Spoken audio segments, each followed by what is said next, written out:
அஸ்ஸலாமு அலைக்கும். எல்லாரும் எப்படி இருக்கீங்க? அல்ஹம்துலில்லாஹ் நான் ரொம்ப நல்லா இருக்கேன். இன்னைக்கு பார்த்தீங்கன்னா, சாட்டர்டே, சண்டே அந்த 2 நாளும் சேர்த்து எடுத்த வீடியோவ தான் ஒரே வீடியோவ நான் வந்துட்டு எடிட் பண்ணி வச்சிருக்கேன். இப்போ நம்ம வீடியோக்குள்ள போலாமா? சாட்டர்டேன்றனால காலையில லேட்டா தான் எந்திரிச்சோம். எல்லாருமே நல்லா தூங்கிட்டோம். அதனால இருக்கவே இருக்கு தோசை மாவு நம்ம வீட்ல. அதனால தோசைய ஊத்தி நல்லா திக்கா ஒரு தேங்காய் சட்னியும் வச்சாச்சு. இன்னைக்கு நம்ம வீட்ல பிரேக்ஃபாஸ்ட் பார்த்தீங்கன்னா இதுதான். தோசைக்கு பார்த்தீங்கன்னா, கொஞ்சம் திக்கா தேங்காய் சட்னி வச்சா தான் நல்லா இருக்கும்ல. அதனால இந்த அளவுக்கு நான் திக்கா வச்சிருக்கேன்.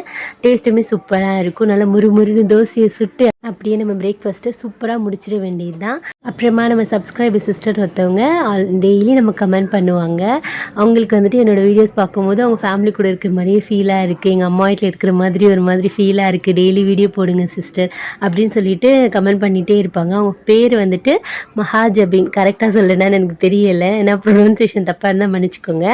அவங்க தான் டெய்லி கமெண்ட் பண்ணிடுவாங்க. டெய்லி நம்ம எந்த வீடியோஸ் போட்டாலும் பார்த்துருவாங்க. Thanks sister. உங்களுக்கு பெரிய ஹாய் சொல்லிக்கிறேன். இதே மாதிரி சப்போர்ட் பண்ணுங்க. இப்போல்லாம் பார்த்தீங்கன்னா நிறைய பேர் வந்துட்டு நம்ம சேனலை வந்துட்டு பார்க்க ஸ்டார்ட் பண்ணியிருக்காங்க. ரொம்ப ஹாப்பியாக இருக்குது. ஃபஸ்ட்லாம் பார்த்தீங்கன்னா ஒரு 200 வியூஸ் போனாலே அவ்வளோ ஹாப்பியாக இருக்கும். இப்போ வந்துட்டு 1000 மேலே வியூஸ் போகுதா, அது ஒரு மாதிரி நல்லா இருக்குது. நெக்ஸ்ட்டு நம்ம எந்த வீடியோ பெஸ்ட்டாக போடலான்னு சொல்லிட்டு நானும் யோசிக்க ஸ்டார்ட் பண்ணியிருக்கேன். இன்ஷால்லா வந்துட்டு கொஞ்சம் கொஞ்சமாக பெஸ்ட்டாக போட ட்ரை பண்ணுறேன். ஃபஸ்ட்டு எடுத்தோடனே நம்ம அஃப்ரா குட்டிக்கு தான் ஒரு குட்டியோன்னு ஒரு தோசை நெய்யை ஊற்றிட்டு குட்டி தோசை குட்டி பாப்பாவுக்கு சுட்டாச்சு. இதுதான் பார்த்தீங்கன்னா நம்ம அஃப்ரா குட்டியோட பிரேக்ஃபாஸ்ட்டு. இன்றைக்கி அஃப்ராவோட அத்தாவுமே லேட்டாக தான் எழுந்திரிச்சாங்க. இன்றைக்கி ஸ்கூல் லீவ் இல்லை. காலையில் நாங்கள் எப்போயுமே வெள்ளனே எழுந்திரிச்சு அஃப்ரீன் பாப்பாவோடையே கிளம்பிடுவாங்க. அவங்களும் இன்றைக்கி லேட்டாக எழுந்திரிச்சனால வீட்டில் சாப்பிட்டு போகிறேன்னு சொல்லிட்டாங்களா, அதனால் அவங்களுக்கு தான் தோசை சுட்டுட்டு இருந்தேன். சூப்பராக வந்துச்சு தோசை, நல்லா முறுமுறுன்னு செம்மையாக இருந்துச்சு. அப்படியே சுட்டு கொடுத்துட்டு எனக்கும் 2 தோசையை ஊற்றி நானும் சாப்பிட்டு முடிச்சிட்டேன்னா காலைல பிரேக்ஃபாஸ்ட் வேலை முடிஞ்சிடும்ல. இன்னும் பார்த்தீங்கன்னா நம்ம அஃப்ரீன் எந்திரிக்கவே இல்லை. என்ன பண்ணுறது, லீவுனாலே கொஞ்சம் லேட்டாக தான் எந்திரிப்பா. நம்ம அஃப்ரீனுக்கு வந்துட்டு குட்டி தோசை சுட்டு சுட்டு கொடுத்து பழக்கிட்டேன்னா அப்போயே வந்துட்டு அவங்க அத்தாவுக்கு இந்த மாதிரி நான் ஊற்றி கொடுப்பேன். அவங்களுக்கு இந்த தோசை ரொம்ப பிடிக்கும். ஆனால் அவங்களுக்கு ஒரு தோசை எக்ஸ்ட்ரா ஊற்றியாச்சு. இப்போ வந்துட்டு அவங்க சட்னி வச்சு கொடுத்துட்டோன்னு வைங்களேன், அவங்க பாட்டி சாப்பிட்டுட்டு கிளம்பிடுவாங்க. கையோட கையை எனக்கும் 2 தோசையை சுட்டுட்டு அப்படியே உட்காந்து சாப்பிட்ருவேன். அப்புறமா பார்த்தீங்கன்னா நிறைய பேர் வந்துட்டு கேட்டுகிட்டே இருந்தாங்க. ஆல்ரெடி நான் ஆன்சர் பண்ணிட்டேன். இருந்தாலும் நம்மளோட நியூ சப்ஸ்கிரைபர்ஸ்லாம் கேட்டுட்டு இருக்கிறதுனால நான் சொல்கிறேன். எனக்கு 2 பொண்ணு பாப்பா. ஒரு பாப்பாவுக்கு 8 வயசு ஆகுது. அவங்க வந்துட்டு அஃப்ரீன் ஃபாத்திமா. 2வது பாப்பாவுக்கு வந்துட்டு 1 இயர் 3 மந்த்ஸ் ஆகுது. அவங்க வந்துட்டு அஃப்ரா ஃபாத்திமா. என் கூட பிறந்தது ஒரே ஒரு அண்ணன் மட்டும்தான். நானே எங்கள் அண்ணன், அவ்வளோதான். எல்லோரும் மாதிரி தான் சின்ன பிள்ளையில் நிறையா சண்டை போட்டிருப்போம். அண்ணன் கூட ரிமோட்டுக்கு நிறைய சின்ன சின்ன இப்போ நினச்சா அது வந்துட்டு இந்த விஷயத்துக்கு நம்ம சண்டை போட்டிருக்கோமா அப்படின்னு தோணும். அந்த மாதிரி தான் நானும் எங்கள் அண்ணனுமே வளர்ந்தோம். இருந்தாலும் பார்த்தீங்கன்னா நான் ஏதாவது ஒன்று கேட்டேன்னு வைங்களேன், ஏதாவது ஒன்று ஆசையாக கேட்டேன். அப்போல்லாம் அம்மா வந்துட்டு வேலைக்கு போவாங்க. நாங்கள் ஊரில் இருக்கும்போது காட்டில் தான் வேலைக்கு போவாங்க. இந்த தோசை அப்படி சொல்லிடுறேன். இந்த தோசை பார்த்திங்கன்னா நம்ம அஃப்ரீன் பாப்பாக்கு அவங்க எந்திரிச்சிட்டாங்க. அதில் குட்டி குட்டியாக நெய் ஊற்றி சுட்டு கொடுத்தோம்னா அவங்க சாப்பிட்டுக்கிடுவாங்களா, அதனால் அவங்களுக்கும் ரெடி பண்ணிக்கிட்டு இருந்தேன். அப்புறம் கண்டினியூ பண்ணலாம் ஸ்டோரியை. அம்மா வந்துட்டு சின்ன வயசில் காட்டு வேலைக்கு போயிடுவாங்களா. எங்கள் ஊரில் பார்த்திங்கன்னா திருவிழாலாம் நடக்கும். இந்த கோயிலில் திருவிழாலாம் நடக்கும். அப்போ எனக்கு ஆசையாக இருக்கும். எதுக்குன்னா இங்கே பலூன் எல்லாம் விற்பாங்களா, அதை வாங்கணும்னு ஆசையாக இருக்கும். ஆனால் என்கிட்டையும் காசு இருக்காது, எங்கள் அண்ணன்கிட்டையும் காசு இருக்காது. எங்கள் அண்ணன் என்ன பண்ணுவான்னா, அந்த கடையில் வந்துட்டு சும்மா வேலை செய்கிற மாதிரி செய்வாங்க. காலையிலேருந்து ஈவினிங் வரைக்கும் அந்த பலூன் ஊதி கொடுப்போம்ல, அந்த வேலை செஞ்சுட்டு அவங்க வந்துட்டு 2-3 பலூன் கொடுப்பாங்க ஊதி. அதை எடுத்துகிட்டு வந்து எனக்கு கொடுப்பான். அது வந்துட்டு எப்பயுமே எனக்கு மெமரிஸாக இருக்கும். நம்ம அண்ணன் பாரேன் நமக்காக எடுத்துகிட்டு வந்து கொடுத்துருக்கான், நம்ம ஆசைப்பட்டோன்னு சொல்லி செஞ்சுருக்கான்னு. ஸோ சின்ன வயசுலேயே அப்படிலாம் எங்கள் அண்ணன் செய்யும். அது ஒரு மாதிரி ஸ்வீட் மெமரிஸாக இருக்கும். இன்றைக்கி நான் என்ன செய்ய போகிறேன்னா, நேற்று முந்தா நாள் வச்ச ரசம் அப்படியே இருந்துச்சு நம்ம வீட்டில். இன்றைக்கி அதில் ஒரு ரீமேக் குழம்பு செஞ்சிடலான்னு சொல்லிட்டு பாப்பாவை முட்டை மட்டும் வாங்கிட்டு வர சொன்னேன். அஃப்ரீன் பாப்பாவும் வாங்கிட்டு வந்துட்டாங்க. கீழேயே தான் கடை இருக்கா, அதனால் போய் வாங்கிட்டு வந்துடுவா. ஃபஸ்ட்டு முட்டையை அவிய போட்டுட்டு நெக்ஸ்ட் ஒவ்வொரு வேலையாக ஸ்டார்ட் பண்ணலான்னு சொல்லிட்டு ஃபஸ்ட்டு முட்டையை அவிய போட்டுட்டேன். எப்படி அந்த குழம்பு செய்வேன்னா, வெந்தயம் பெருஞ்சீரகம் எண்ணெயில் போட்டுட்டு ஒரு பெரிய சைஸ் வெங்காயம் கட் பண்ணி போட்டிருக்கேன். அதோட வந்துட்டு கொஞ்சம் கருவேப்பிலை, பச்சை மிளகா இதெல்லாம் போட்டுட்டு நல்லா வதக்கி விட்டதுக்கப்புறமா ஒரு 2 பெரிய சைஸ் தக்காளி கட் பண்ணி போட்டிருக்கேன். இந்த குழம்பு செம்ம டேஸ்ட்டாக இருக்கும். நம்ம ரீமேக் குழம்பு தான் வச்சுருக்கோன்னு சொல்லிட்டு சொல்கிற வரைக்குமே தெரியாது, அந்தளவுக்கு டேஸ்ட்டாக இருக்குது. இப்போ நல்லா வதங்கினதுக்கப்புறம் சாம்பார் பொடி இருக்குல்ல, அது போட்டுக்கலாம். அது போட்டு நல்லா மிக்ஸ் பண்ணி விட்டுடலாம். இதுலேயே காரம் இருக்கும். காரம் பத்தலைன்னா கூட கொஞ்சம் மிளகா பொடி போட்டுக்கலாம், நல்லாயிருக்கும். இப்போ எண்ணெய் நல்லா பிரிஞ்சு வந்ததுக்கப்புறமா நம்ம எடுத்து வச்சுருக்கோம்ல ரசம், அதை ஊற்றிடலாம் இதில். மோஸ்ட்லி பார்த்தீங்கன்னா, சில பேருக்கு வந்துட்டு இந்த ரசம்னாலே பிடிக்கவே பிடிக்காது. எனக்கு கூட ஒரு வேளை சாப்பிடுவேன். மறுநாள் அதே ரசத்த வச்சு குடுத்தா சாப்பிட மாட்டேன். இந்த மாதிரி செஞ்சு குடுத்தோன்னு வைங்களேன், புது குழம்பு மாரி ஆச்சு. நம்ம வீட்ல இருந்த பழைய குழம்பு காலியான மாதிரி ஆச்சுல்ல. லைட்டா வந்துட்டு எனக்கு புளி கம்மியா அந்த மாதிரி இருந்துச்சு. அதனால கொஞ்சமா புளி கரைச்சு ஊத்த போறேன். புளி கரெக்ட்டா இருந்துச்சுன்னா ஓகே. இல்லைன்னா இந்த மாதிரி கொஞ்சமா கரைச்சு ஊத்திக்கலாம். கரைச்சு ஊத்திட்டு தேவையான அளவு உப்பு, எல்லாம் காரம், புளிப்பு எல்லாம் செக் பண்ணிட்டு கொதிக்க விட்டுடலாம். இது வந்து மசாலா வாசனை இருக்கும்ல, அந்த மசாலா வாசனை போற அளவுக்கு இது கொதிச்சிட்டு இருக்கணும். ஒரு மூடி போட்டு மூடி வச்சிடலாம். இதுக்கு தொட்டுக்கிறதுக்கு பார்த்தீங்கன்னா, இன்னைக்கு கேரட் பீன்ஸ் தான் பொரியல் பண்ண போறேன்னா, அதுக்காக எடுத்து வச்சிருக்கேன். ஒரு சிஸ்டர் கேட்டிருந்தாங்க, "நீங்க சாப்பாடு வடிக்க மாட்டீங்களா? அப்படியே வச்சுட்டு தம் போடுறீங்களேன்னு" சொல்லிட்டு. நான் சாப்பாடு வடிச்சுட்டு தம்ல போடுவேன். சில பேருக்கு பார்த்தீங்கன்னா, சாப்பாடு வடிச்சாலும் அந்த ஈரம் லைட்டா இருக்கும்ல, சாப்பிடும்போது தெரியும் லைட்டா ஈரம் இருக்கும்ல. இந்த மாதிரி நம்ம சாப்பாடு வடிச்சுட்டு இந்த மாதிரி சரிசமமா ஆக்கிட்டு, ஒரு அடுப்ப லோ ஃப்ளேம்ல வச்சு ஒரு 5 மினிட்ஸோ 3 மினிட்ஸோ வச்சோன்னு வைங்களேன், அந்த ஈரப்பதம்லாம் இல்லாம சுத்தமா போயிரும். அதனால தான் சாப்பாடு வடிச்சுட்டு நான் தம்ல போடுவேன். அப்பல்லாம் பார்த்தீங்கன்னா, யார்டா நமக்கு கமெண்ட் பண்ணுவாங்க, நம்ம எப்படிடா ரிப்ளை பண்ணுவோம் அப்படின்னு இருக்கும். இப்போ நெறைய பேர் கமெண்ட் பண்றாங்களா, அதுக்கு நம்ம ஆன்சர் சொல்லும்போது ஒரு மாரி ஹேப்பியா ஃபீல் ஆகுது. இந்த அடுப்புல சாப்பாடு, அந்த அடுப்புல வந்துட்டு குழம்பு கொதிச்சிட்டு இருக்கா, அதுக்குள்ள பார்த்தீங்கன்னா, காலையில போட்ட டீ கொஞ்சமா இருந்துச்சா, அத குடிக்கலான்னு சொல்லிட்டு சூடு பண்ணி வச்சிருக்கேன். அஃபீனுக்கு வந்துட்டு மண்டேலேருந்து செகண்ட் மிட்டம் ஸ்டார்ட் ஆகுது. அதனால உட்காந்து எழுதி பார்த்துட்டு இருந்தா, வாயில வந்துட்டு ஈஸியா சொல்லிருவாங்க. ஆனா எழுத வைக்கும்போது தான் ஸ்பெல்லிங் மிஸ்டேக்லாம் கரெக்ட் ஆகுமா, அதனால எப்பயுமே நான் எழுத வச்சுருவேன். ஒரு காம்போசிஷன் உட்காந்து எழுதிட்டு இருந்தா, காலையில எழுந்திரிச்சு படிச்சுட்டு இருந்தா. படிச்சுட்டு கொஞ்ச நேரம் படிச்சுட்டு அம்மா வீட்டுக்கு போயிட்டுட்டு குளிச்சுட்டு வந்துருவா. அங்கே கொஞ்ச நேரம் விளையாண்டுட்டு, இங்கே நம்ம வீட்ல இருந்துன்னு வைங்களேன், நம்மள ஏமாத்த முடியாதுல்ல டிவி பார்க்கறதுக்கு. அங்கே போய் ஈஸியா எங்க அம்மாவ ஏமாத்தி கொஞ்ச நேரம் சுட்டி டிவி பார்த்துட்டு சைக்கிள் எல்லாம் ஓட்டிட்டு வருவா. காயும் அதுக்குள்ள நான் கட் பண்ணி முடிச்சுட்டேன். கேரட்ட பார்த்தீங்கன்னா, அஃப்ரா குட்டி கடிச்சு அது அங்கிட்டு இங்கிட்டும் போட்டு சமைக்கவே முடியாத மாதிரி பண்ணிட்டா. இப்போ குழம்பு பார்த்தீங்கன்னா, நல்லா கொதிச்சிருச்சா, அது சுற்றி இருக்கும்ல, அதை இந்த மாதிரி தண்ணி வச்சு அப்படியே கழுவிட்டோம்னா எண்ணெய் நல்லா படர்ந்து வருமா, அதனால் வந்துட்டு அதை அது மாதிரி பண்ணிகிட்டு இருந்தேன். இது எங்கள் வீட்டில் எப்பயுமே பண்ணுவாங்க, எங்கள் அம்மாட்ட இருந்து கற்றுக்கிட்டது தான். இப்போ நல்லா எண்ணெய் படர்ந்து வருதா, இப்போ கடைசியில் கொத்தமல்லி, கருவேப்பிலை, கொஞ்சம் மிளகு ஜீரகத்தூள் நம்ம வீட்டில் நுணுக்கி வச்சுருப்போம்ல, அதுவும் போட்டாலே லாஸ்ட்டாக போட்டால் நல்லா டேஸ்டியாக இருக்கும். போட்டுட்டு இப்போ லைட்டாக கொதிச்சதுக்கப்புறமா ஒரு மாதிரி லைட்டாக பபிள்ஸ் மாதிரி கொதிக்கும்ல, கொதிச்சதுக்கப்புறமா அடுப்பை ஆஃப் பண்ணிடுவேன். பார்த்தா எப்படி இருக்குது, நான் என் ஹஸ்பண்ட் வந்துட்டு சாப்பிட்ற வரைக்கும் சொல்லவே மாட்டேன். நான் பழைய குழம்பு ரீமேக் பண்ணால் அவங்க சாப்பிட்ற வரைக்கும் சொல்ல மாட்டேன். அவங்களும் பார்த்திங்கன்னா, நல்லா இருக்கே என்ன குழம்புன்னு கேட்பாங்க. புதுசாக ட்ரை பண்ணேங்கன்னு சொல்லிடுவேன். ஆனால் சாப்பிட்டு முடிச்சோன்னு சொல்லிடுவேன், ரீமேக் குழம்பு அப்படி தான் டேஸ்ட்டாக இருக்கும் அப்படின்னு சொல்லிடுவேன். நான் அடி பாவி, என்னை ஏமாத்துறதே பொழப்ப வச்சிருக்கேன்னு சொல்லிட்டு இருப்பாங்க. அப்படியே கையோட கையாக வந்துட்டு பீன்ஸையும் வந்து நம்ம காய வதக்குவோம்ல, அதே மாதிரி பீன்ஸையும் வந்துட்டு இந்த அடுப்பில் வதக்கியாச்சு. பீன்ஸுக்கு வந்துட்டு தேங்காய் பூ போடுவோமா, நம்ம வீட்டில் எல்லா காய்கறிக்குமே தேங்காய் பூ போடுவேன். அது வந்துட்டு அந்த காயோட டேஸ்ட்டே வந்துட்டு கொஞ்சம் அதிகமாக்கி தருமா, அதனால தான். இல்லைன்னா தேங்காய் எண்ணெயில் ஃப்ரை பண்ணுவேன், அதுவுமே டேஸ்ட்டு நல்லா இருக்கும். இப்போ நல்லா வதக்கி விட்டோன்னு வைங்களேன், நம்ம பீன்ஸ் பொரியலும் ரெடி ஆயிடுச்சு. இன்றைக்கி நம்ம வீட்டில் ரீமேக் குழம்பு, பீன்ஸ் பொரியல், முட்டையை அவிச்சு வச்சுருந்தால அதையும் போட்டாச்சு. இப்போ என்ன க்ளீனிங் ப்ராசஸ் இருக்கும்ல நம்ம வீட்டில், எல்லார் வீட்லேயும் அந்த சமையல் மேலே முடிச்சதுக்கப்புறமா துடைக்கிறது, வீடு துடைக்கிறது, அடுப்பு துடைக்கிறது, அந்த மாதிரி வேலையெல்லாம் இருக்கும்ல, அதெல்லாம் அப்படியே ஒன்று ஒன்றா செஞ்சிட்ருப்பேன். இதெல்லாம் க்ளீன் பண்ணுறதுக்கு பார்த்திங்கன்னா, நம்ம புர்கா ஷால் இருக்குல்ல, சும்மா நம்ம இப்போ அதெல்லாம் யூஸ் பண்ணுறதில்ல, ரொம்ப சின்னதாக இருக்குதுன்னு சொல்லிட்டு யூஸ் பண்ண மாட்டோம். புர்கா வாங்கும்போது ஒரு ஷால் தருவாங்கல்ல, ஃபஸ்ட்டெல்லாம் தருவாங்க, ரொம்ப குட்டியாக இருக்குதுன்னு சொல்லிட்டு நான் அப்படியே வச்சுருப்பேன். அந்த ஷாலில் வந்துட்டு நம்ம அடுப்பு அந்த மேலே இருக்கும்ல, அதெல்லாம் துடைக்கும் போது வந்துட்டு சீக்கிரமாக க்ளீன் ஆயிரும். அதனால் நான் அந்த 2-3 ஷால் அப்படியே வச்சுருப்பேன். அந்த பிளாக் கலர் ஷாலு அது நம்ம மோஸ்ட்லி யூஸ் பண்ண மாட்டோம். அதனால் வந்துட்டு இந்த அடுப்பு துடைக்கிறதுக்கு, டப்பாலாம் க்ளீன் பண்ணுறதுக்கு ரொம்ப ஈஸியாக இருக்கும். அதில் க்ளீன் பண்ணி பாருங்களேன், ரொம்ப ஈஸியாகவும் இருக்கும், வேலையும் சட்டுன்னு முடிஞ்சிருமா. அதனால் அதெல்லாம் க்ளீன் பண்ணி முடிச்சுட்டு இங்கிட்டு பார்த்தீங்கன்னா, என்னதான் நம்ம உடனே கழுவி வச்சாலும் அந்த சேர்ற பாத்திரம் சேர்ந்துட்டே இருக்கும்ல, அந்த மாதிரி இவ்வளோ பாத்திரம் சேர்ந்து கிடக்கு. ப்ராப்ளம்ஸ் மாதிரி நம்ம ஒன்று சால்வ் பண்ண சேர்ந்துட்டு இருக்கும்ல, அதே மாதிரி தான். இப்போ நான் வந்து கழுவி வச்சுட்டேன், இருந்தாலும் சேரும். அது வந்துட்டு நம்ம லைஃப்பில் வர ப்ராப்ளம் மாதிரி தான். இப்போ இது எல்லாத்தையும் வந்துட்டு அடுக்கி வைக்கணும். அடுக்கி வச்சிட்டோன்னு வைங்களேன், பாப்பாவுக்கு சாப்பாடு கொடுக்கணும். அதுக்கு முன்னாடி வீடெல்லாம் க்ளீன் பண்ணி முடிச்சாச்சு. ஓரளவு க்ளீன் பண்ணி முடிச்சுட்டு நம்ம வீடு வந்துட்டு அப்பப்போ க்ளீன் பண்ணிடுது. ஏன்னா பாப்பா வந்துட்டு கீழே இருக்கிற திங்ஸ் எல்லாம் எடுத்து வாய்க்குள்ளே வச்சுக்கிருவாங்க. அதனால் நான் அப்பப்போ க்ளீன் பண்ணி வச்சுருவேன். கொஞ்ச நாளைக்கு கொஞ்சம் பெரிய பாப்பா ஆகிட்டாங்கன்னா அவங்களுக்கே தெரியுமா, இப்போ குட்டி பாப்பா இருக்கிறனால கொஞ்சம் அப்படி தான் இருப்பாள். இப்போ அவளுக்கு சாப்பாடு கொடுத்துட்டு அவளையும் நான் தூங்க வச்சுட்டேன். அப்படியே பார்த்தீங்கன்னா, நானும் கொஞ்சம் நேரம் ரெஸ்ட் எடுத்துக்கிருவேன். இந்த மத்தியான டைம் மட்டும்தான் நமக்கு ஃப்ரீ டைம் இருக்கும். அந்த டைமில் ரெஸ்ட் எடுத்துகிட்டு அம்மா வந்துட்டு ஃபோன் பண்ணியிருந்தாங்க. ஆல்ரெடி பல்லு பிடுங்கியிருந்தாங்களா அம்மாவுக்கு, அந்த பல்லோட பெயின் வந்துட்டு இன்னும் அதிகமாகிட்டே இருக்குதுன்னு சொல்லிட்டு இருந்தாங்க. சரி வாங்கம்மா ஹாஸ்பிட்டல் போய் காமிச்சிட்டு வந்துடலான்னு சொல்லிட்டு, நம்ம 3வது மாடிலேருந்து இறங்கணும்ல, அது ஒரு டாஸ்க் இல்லை, அதை தான் செஞ்சுட்டு இருந்தேன். இறங்கி போனால் அம்மாவை காணோம். அம்மா வந்துட்டு நம்ம ரிலேட்டிவ் வீடு பக்கத்தில் இருக்கா, அங்கே உட்காந்துருந்தாங்க. சரின்னு சொல்லிட்டு அஃப்ரா குட்டியை கொஞ்சம் நேரம் விளையாட வச்சுட்டு இருந்தேன். இது நம்ம என் மாமி பொண்ணோட வீடு தான். அலி கூப்பிடுமா, அலி கூப்பிடு. அலி எங்க? அலிச்சச்சா எங்க? அலிச்சச்சா எங்க? இங்க இருக்கு. கூப்பிடு அலி, கூப்பிடு. அலிச்சச்சா சச்சா எங்கம்மா? அலிச்சச்சா கூப்பிடுமா? அலிச்சச்சா கூப்பிடுமா? கூப்பிடுறா அலி, கூப்பிடுறா. ஹாய் சொல்றா அவளுக்கு. ஹாய் சொல்றா. ஹாயா, பெரிய ஹாயா இருக்கே. வரேன் யாரு உன் தம்பி எடுத்து கொடுத்த பண்ணினா அவுக்க மாட்டேங்கிறியப்பா. பாசமா இங்கேதான் இருக்கேன். என்ன காமிடா, பேச காமி. திருப்பி பெரிய ஃபேன்ஸ் கூட்டமே வந்துடும் உனக்கு. அப்புறம் சிரிக்கிறேன். அலி அந்த சட்டை யார் வாங்கி கொடுத்தா? டேய் மச்சி கேட்குறல சொல்லு, யார் வாங்கி கொடுத்தா? அஃப்ரா பரோட குடுமா. சச்சா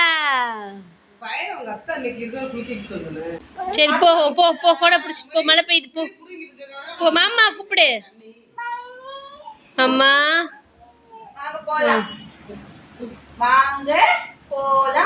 தூக்க முடியுமாடி? தூக்கு மாமா, தூக்கு.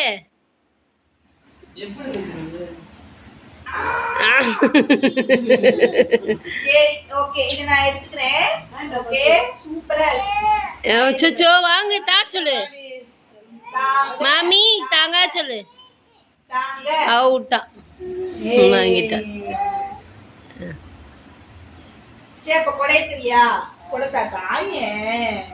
சரி மக்களாவையும் கொடையை நீ வச்சுக்கோங்க, அம்மா நாங்க வச்சுக்கோங்க. நீங்க இருமச்சி ஜூ ஜூ ஜூ ஜூ. பாய், உங்க அம்மாவை நான் வச்சுக்கிறேன், போயிட்டு வா. இல்ல இல்ல நீ கிளம்பு, நீ கிளம்பு. எங்க மச்சி அவ போயிட்டா. இந்த வீடு இல்ல இல்ல இல்ல, எங்க மச்சி நீ கிளம்பு. நீ கிளம்பு. வீடு நான் 5 ரூபா கொடுத்து நாங்க வாங்கிட்டோம், நீ கிளம்பு. இல்ல இல்ல நீ கிளம்பு, நீ கிளம்பு. இல்ல இல்ல இல்ல இல்ல காலை புடிச்சு கதறியா? நீ கிளம்பு, நீ கிளம்பு. வர வர வர. அவளை விட்டு அவளை போடி. வாடி நம்ம போவோம் தங்கோ. வாடி போயிட்டு 2 பத்திமா. அஸ்ஸலாமு அலைக்கும். அம்மா தூக்குறவா. மழை பெய்யுது. ஹாஸ்பிட்டல் கிளம்பலான்னு பார்த்தீங்கன்னா செம்மையாக மழை பெஞ்சிட்டு இருந்துச்சு. சைடில் கொஞ்சமாக விடும்ல, அந்த 10 மினிட்ஸ் விடும்ல, அந்த கேப்பில் வந்துட்டு ஹாஸ்பிட்டலுக்கு வந்துட்டோம். நடந்து வர தூரம் தான் ஹாஸ்பிட்டல். மாடவீதியில் தான் இருக்குது. மயிலாப்பூரில் இருந்தால் தெரியும், மாடவீதி இருக்கும்ல, அங்கே தான் இருக்குது. ஒரு வழியாக கிளினிக்கும் வந்துட்டோம். அங்கே வந்துட்டு இந்த மாதிரி லைட்டெல்லாம் வச்சுருந்தாங்களா, அதை பார்த்து அஃப்ரா குட்டி விளையாண்டுட்டு இருந்தா. விளையாட மட்டுமா செஞ்சான்னு நினைக்கிறீங்க? அது போய் எடுத்து பிச்சு போடுற மாதிரி பண்ணிக்கிட்டே இருந்தா. நம்ம வந்துட்டு பார்த்து வச்சுப்போம். இன்ஷால்லா நம்ம பெரிய வீடு கட்டினோம்னா, பெரிய வீடு இல்லை குட்டி வீடாக கட்டினா கூட நம்ம அழகழகாக டெக்கரேட் பண்ணி வைப்போம்ல, அதுக்காக அப்படியே பார்த்துட்டு இருந்தேன். எனக்கு வந்துட்டு இந்த மாதிரி டெக்கரேட் பண்ணி வைக்கிற ஐட்டம்லாம் ரொம்ப பிடிக்குமா.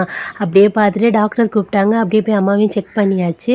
டாக்டர் சொன்னாங்க பக்கத்தில் இருக்கிற பல்லும் டேமேஜ் ஆகிருக்குமா, நமக்கு வந்துட்டு ரிமூவ் பண்ண பல்லு வலிக்கலை, பக்கத்தில் இருக்கிற பல்லு வலிக்குதுன்னு சொன்னாங்க.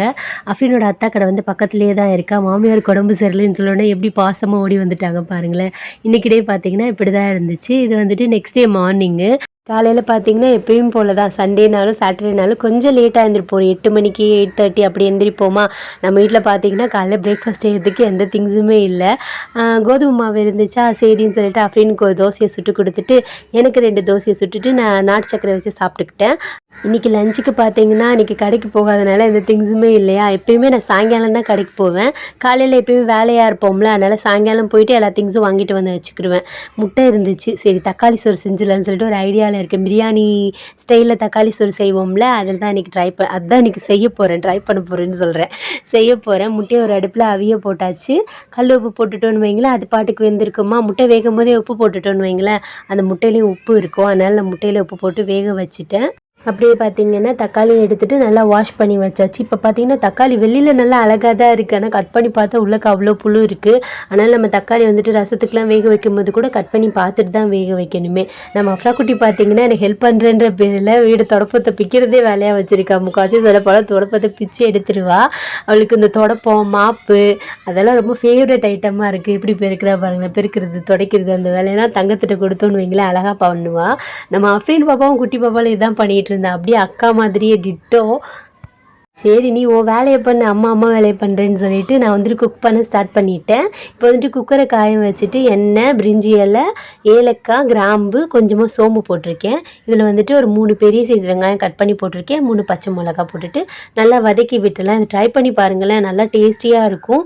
நம்ம லஞ்ச் பாக்ஸ் கூட செஞ்சு கொடுக்கலாம். இப்போ வெங்காயம் வந்துட்டு ஓரளவுக்கு வதங்கினதுக்கப்புறமா இஞ்சி பூண்டு பேஸ்ட் போட்டு எப்பயும் போல தான் பச்சை ஸ்மெல் போகிற வரைக்கும் நல்லா குக் பண்ணிக்கலாம். அதில் வந்துட்டு கொஞ்சமாக கருவேப்பிலை, கொஞ்சோண்டு புதினா போட்டால் போதும். இது பிரியாணி மாதிரியும் இருக்கும், பிரிஞ்சி மாதிரியும் இருக்கும், தக்காளி சாதம் மாதிரியும் இருக்கும்.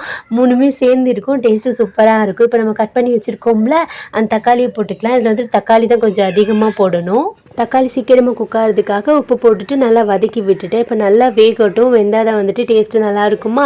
இது வேகிறதுக்கு பார்த்திங்கன்னா கொஞ்சம் டைம் எடுக்கும். இந்த ரெசிபி பார்த்திங்கன்னா நம்ம வீட்டில் எந்த குழம்பும் இல்லை, சட்டுன்னு செய்யணுன்னா இந்த மாதிரி ட்ரை பண்ணலாம். இதை வந்து நீங்கள் பிரியாணி அரிசிலையும் செஞ்சு பார்க்கலாம். டேஸ்ட்டு சூப்பராக இருக்கும். இப்போ பார்த்திங்கன்னா ஓரளவுக்கு வெந்து வர ஸ்டார்ட் ஆயிடுச்சு. நல்லா எண்ணெய் பிரிஞ்சு வரட்டும். அந்த தக்காளிலாம் நல்லா வெந்து மசிஞ்சு வரும்ல, அந்த அளவுக்கு குக் ஆகணும். இப்போ நல்லா மிக்ஸ் பண்ணி விட்டுட்டேன். இதில் பெரிய எந்த மசாலாவும் போட போகிறதில்ல. நம்ம எம்பிட்டு காரம் சாப்பிடுமோ அது தகுந்த மாதிரி மிளகாப்பொடி போட்டுக்கலாம். நீங்கள் காரம் அதிகமாக சாப்பிட்றீங்கன்னா அதிகமாக போட்டுக்கலாம். நம்ம வீட்டில் பார்த்திங்கன்னா காரம் கொஞ்சம் மீடியமாக தான் சாப்பிடுவோம். அதனால் ஒரு 2 ஸ்பூன் வந்துட்டு மிளகாப்பொடி போட்டிருக்கேன். இது வீட்லேயே அரைக்கிறதுனால அவ்வளோவா காரம் இருக்காது. இதுவே சக்தி மிளகா பொடி, ஆச்சி மிளகா பொடி அதெல்லாம் பார்த்திங்கன்னா ஒரு மாதிரி எரியும்ல, அதை வந்துட்டு நீங்கள் கம்மி பண்ணி போட்டுக்கோங்க. கொஞ்சமாக தயிர் போட்டிங்கன்னா டேஸ்ட்டாகவும் இருக்கும், சாப்பாடும் சாஃப்டாகவும் இருக்குமா, அதனால. அப்புறமா வந்துட்டு கொஞ்சமாக கரம் மசாலா போட்டிருக்கேன். நம்ம வீட்லேயே பட்டை, ஏலக்காய், சோம்பு, கிராம்பு எல்லாம் போட்டு நல்லா வறுத்து அரைச்சி வச்சுருப்போம்ல, அந்த கரம் மசாலா வந்துட்டு ஒரு ஸ்பூன் போட்டுட்டு நல்லா வதக்கி விட்டுடலாம். இதில் வந்துட்டு இப்போ 2 மினிட்ஸ் வந்துட்டு நல்லா எண்ணெயிலே வதங்கணும். வதங்கி எண்ணெய் பிரிஞ்சு வரணும். அந்த மேலாப்பில் பிரிஞ்சு வருதுல்ல, அந்த மாதிரி பிரிஞ்சு வரணும். எப்பயுமே வந்துட்டு குக்கிங் பண்ணுறதுக்கும் டைம் கொடுக்கணும், அது குக் ஆகிறதுக்கும் டைம் கொடுக்கணும். அப்போ தான் பார்த்திங்கன்னா டேஸ்டியாக இருக்கும். இப்போ நல்லா வதங்கினதுக்கப்புறமா நம்ம எம்பிட்டு அரிசி அளந்து வச்சுருப்போம்ல, இப்போ ஒரு வழக்குன்னா அது தகுந்த மாதிரி தண்ணி ஊற்றிக்கலாம். நான் ஒரு வழக்கு அரிசி அளந்து வச்சுருக்கேன். இப்போ தேவையான அளவு தண்ணி ஊற்றிட்டு நல்லா கொதிச்சதுக்கப்புறம் அரிசியை போட்டோம்னா சூப்பராக ரெடி ஆயிரும். டேஸ்ட்டுமே செம்மையாக இருக்கும். கண்டிப்பாக ட்ரை பண்ணி பாருங்கள். என் ஹஸ்பண்ட் நேற்று சொன்னாங்க, நாளைக்கு சண்டே, அப்போ பட்டை, ஏலக்காய், கிராம்பு கண்டிப்பாக இருக்கணும் அப்படின்னு சொல்லிட்டு போனாங்க. அப்படின்னா என்ன நினைக்கிறீங்க? நான்வெஜ் கண்டிப்பாக சமைக்கணும்னு சொல்லிட்டு போனாங்க. இதுலேயும் பட்டை, ஏலக்காய், கிராம்பு எல்லாம் போட்டிருக்கோம்ல, நான்வெஜ் ஃப்ளேவர் தானே வரும்னு சொல்லிட்டு அப்படியே கொடுத்து ஏமாத்திர வேண்டியது தான். என்ன பண்ணுறது, வீட்டில் எதுவுமே இல்லை. இப்போ இறங்கி போய் தான் நம்ம வாங்கிட்டு வரணும். எப்படி இருந்தாலும் சாயங்காலம் நம்ம கடைக்கு போவோம்ல, அப்போ வாங்கிக்கலான்னு சொல்லிட்டு விட்டாச்சு. இந்த ஸ்டேஜில் வந்துட்டு நீங்கள் உப்பு, காரம் அதெல்லாம் செக் பண்ணிக்கோங்க, கரெக்டாக இருக்கும். காரம் கம்மி, உப்பு கம்மியாக இருந்துச்சுன்னா போட்டுக்கோங்க. உப்பு வந்துட்டு கொஞ்சம் தூக்கலாக இருந்தால் தான் சாப்பாடில் வந்துட்டு வெந்து வரும்போது கரெக்டாக இருக்கும். இப்போ அரிசியும் போட்டுட்டு நல்லா வத்தி வரும்ல, அப்போ தான் நான் குக்கரை மூடி வைப்பேன். புதுசாக குக் பண்ணுறவங்களுக்கு அது ஒரு டிப்ஸாக இருக்கும். ஏன்னா அப்படியே மூடிட்டோன்னு வைங்களேன், சம்டைம்ஸ் குழஞ்சி போக நிறையா சான்ஸ் இருக்குது. இந்த மாதிரி நல்லா ஓரளவுக்கு வத்தி வந்ததுக்கப்புறமா சரிசமமாக்கிட்டு, இந்த ஸ்டேஜில் நல்லா வத்தி வந்ததுக்கப்புறமா சரிசமமாக்கிட்டு குக்கரை மூடி அடுப்பு ஒரு லோ ஃப்ளேமில் ஒரு 5 மினிட்ஸ் வச்சோன்னு வைங்களேன், கரெக்டாக வெந்துடும். சாப்பாடு குழஞ்சும் போகாது. இது வந்துட்டு புதுசாக குக் பண்ணுவோம்ல, அவங்களுக்கு வந்துட்டு டிப்ஸாக இருக்கும். இதெல்லாம் நான் கற்றுக்கிட்டது தான். ஃபஸ்ட் டைம் மிஸ்டேக் பண்ணி கற்றுக்குருவோம்ல, அந்த மாதிரி கற்றுக்கிட்டது தான். இப்போ வந்துட்டு குக்கரை மூடி வச்சிடலாம். இன்றைக்கி நம்ம வீட்டோட லஞ்ச் பார்த்தீங்கன்னா இதுதான். இதுக்கு வந்துட்டு முட்டை வச்சுருக்கேன், தயிர் பச்சடி செஞ்சு வச்சுருக்கேன், அவ்வளோதான். இன்றைக்கி பார்த்திங்கன்னா சண்டேயா, அதனால் நம்ம பசங்களெல்லாம் விளாண்டுட்ருக்காங்க. நான் எடிட் பண்ணும்போது கொஞ்சம் சவுண்டு வரும், அதை வந்துட்டு அப்படியே கொஞ்சம் இக்னோர் பண்ணிக்கோங்க. பாப்பா வந்துட்டு நல்லா தூங்கிட்டுருக்காங்க. இப்போ வந்துட்டு அவள் தூங்கிட்டுருக்கிறதுக்குள்ளே நம்ம சின்ன சின்ன வேலையெல்லாம் இருக்கும்ல, அதெல்லாம் முடிச்சிடணும். அடுப்பு துடைக்கிறது, வீடு துடைக்கிறது, அந்த மாதிரி வேலையெல்லாம் முடிச்சிடலான்னு சொல்லிட்டு செஞ்சிட்டு இருந்தேன். செஞ்சு முடிச்சதுக்கப்புறம் நானும் வந்துட்டு ரெடி ஆகிட்டு நெக்ஸ்ட்டு பாப்பாவுக்கு சாப்பாடு ஊட்டணும். பாப்பா பார்த்திங்கன்னா கொஞ்சம் வளர்கிற வரைக்கும் இப்படி தான். அவங்க தூங்கும்போது வேலை செய்யணும், அவங்க தூங்கும்போது தான் நம்ம எல்லாமே பண்ணிக்கிறணும். அவங்க தூங்கும்போது நம்மளும் ரெஸ்ட் எடுத்தோன்னு வைங்களேன், அந்த வேலையே அப்படியே ஸ்டாப் ஆயிரும். என்னைக்காவது ஒரு நாள் அப்படி செஞ்சு பாருங்களேன், எதுவுமே வேலையே நடக்காத மாதிரி ஒரு ஃபீல் இருக்கும். அதனால அலுப்பு பார்க்காம அவங்க தூங்கும்போது எழுந்திரிச்சு நம்ம எல்லா வேலையும் முடிச்சிடுறது. குட்டி பாப்பாவை தனியாக வச்சுருக்கிறவங்களுக்குலாம் தெரியும் இந்த மாதிரி தான் நம்ம வேலை செய்வோம்னு சொல்லிட்டு. இப்போ எப்பயும் போல் தான் எல்லா வேலையும் முடிச்சதுக்கப்புறம் நம்ம அடுப்பு க்ளீன் பண்ணுற வேலையை ஸ்டார்ட் பண்ணிக்கிட்டேன். ஏன் அப்பப்போ க்ளீன் பண்ணிடுவேன்னா, மொத்தமாக க்ளீன் பண்ணோன்னு வைங்களேன், ஒரு மாதிரி அடுப்பும் வந்துட்டு ஒரு மாதிரி அழுக்காக இருக்கிற மாதிரியே ஃபீல் இருக்கும். அப்பப்போ க்ளீன் பண்ணிட்டோம்னா நம்ம என்னைக்காவது ஒரு நாள் டீப் க்ளீன் பண்ணும்போது கொஞ்சம் ஈஸியாக இருக்குமா, அதனால தான் அப்பப்போ க்ளீன் பண்ணிடுறது. நெக்ஸ்ட்டு உங்களுக்கு ஏதாவது என் வீடியோவில் பிடிக்கலனா சேஞ்ச் பண்ணிக்கணும்னா கண்டிப்பாக சொல்லுங்கள், நான் சேஞ்ச் பண்ணிக்கிறேன். உங்களுக்கு ஏதாவது தெரியணுன்னா கமெண்ட் பண்ணுங்கள், நான் ஆன்சர் பண்ணுறேன். அவ்வளோதான். இதான் என்னோடய சிம்பிளான ரொட்டீன். சாட்டர்டே சண்டே இந்த 2 டேஸுமே இப்படி தான் இருந்துச்சு. இப்போ க்ளீனிங்கெல்லாம் ஒர்க்கெல்லாம் முடிச்சதுக்கப்புறமா அஃப்ரா குட்டியை வந்துட்டு எந்திரிச்சதுக்கப்புறம் அவளுக்கு சாப்பாடு கொடுத்துருவேன். எங்கே நம்ம ஆஃப்ரின் பாப்பாவை காணோம்னு நினைக்காதீங்க, அவள் கீழே எங்கள் அம்மா வீட்டுக்கு போயிருக்கா. குளிச்சுட்டு வருவாள். அங்கே போய் குளிச்சுட்டு கொஞ்ச நேரம் எங்கள் அம்மா கூட டைம் ஸ்பெண்ட் பண்ணிவிட்டு டிவியெல்லாம் பார்த்துட்டு வரதுக்கு கரெக்டாக இருக்கும் மேடம்க்கு. இங்கே டிவி வந்துட்டு நான் வந்துட்டு சுட்டி டிவி அவ்வளோ போட மாட்டேன். உண்மையாக சொன்னால் நான் சுட்டி டிவி போடவே மாட்டேன் பாப்பாவுக்கு. அங்கே போய் எங்கள் அம்மாவை ஏமாற்றி ஈஸியாக பார்த்துட்டு வந்துடுவா. கொஞ்சம் ஒரு 1 ஹவர் ஆச்சு பார்த்துட்டு வந்துடுவா. அதுக்காக தான் சாட்டர்டே சண்டே மோஸ்ட்லி வந்துட்டு அங்கே ஓடி போயிடுவா. இப்போ சாப்பாடும் பார்த்தீங்கன்னா சூப்பராக வந்துருந்துச்சு. எப்படி வந்திருக்கு பாருங்களேன், எப்படி பூ மாதிரி குலையாமல் ஒன்றோட ஒன்று ஒட்டாமல் சூப்பராக வெந்துருச்சு. டேஸ்ட்டும் செம்மையாக இருக்கும். பிரியாணி சாப்பிட்ற மாதிரியே தான் இருக்கும். இது நம்ம சாப்பாடு அரிசியில் தான் செஞ்சுருக்கோம். இருந்தாலும் நம்ம பிரியாணி அரிசி சாப்பிடுவோம்ல, அதே டேஸ்ட்டில் தான் இருக்கும். கண்டிப்பாக ட்ரை பண்ணி பாருங்கள். அவ்வளோதான். இப்படி தான் இருக்குது என்னோடய சிம்பிளான லைஃப் ஸ்டைலு. உங்களுக்கு பிடிச்சிருந்துச்சுன்னா மறக்காமல் லைக் பண்ணுங்கள், ஷேர் பண்ணுங்கள், கமெண்ட் பண்ணுங்கள். உங்களுக்கு ஏதாவது டவுட் இருந்துச்சுன்னா சொல்லுங்கள். ஏதாவது ரெசிபி வீடியோ அப்லோட் பண்ணணும்னா சொல்லுங்கள். நானும் ட்ரை பண்ணி பார்த்துட்டு எனக்கு கரெக்டாக வந்துச்சுன்னா நெக்ஸ்ட் டைம் செஞ்சு உங்களுக்கு அப்லோட் பண்ணுறேன். முடிஞ்ச வரைக்கும் பார்த்திங்கன்னா நம்ம லைஃப்பை நம்ம ஹாப்பியாக வாழ்வோம், நமக்காக வாழ்வோம். நமக்கு சுற்றி 4 பேர் இருப்பாங்களே, நம்மளை பிடிச்ச 4 பேர் இருப்பாங்களே, அவங்களுக்காக மட்டும் வாழ்வோம். நெக்ஸ்ட் இன்னொரு சிம்பிளான வீடியோவில் பார்க்கலாம்.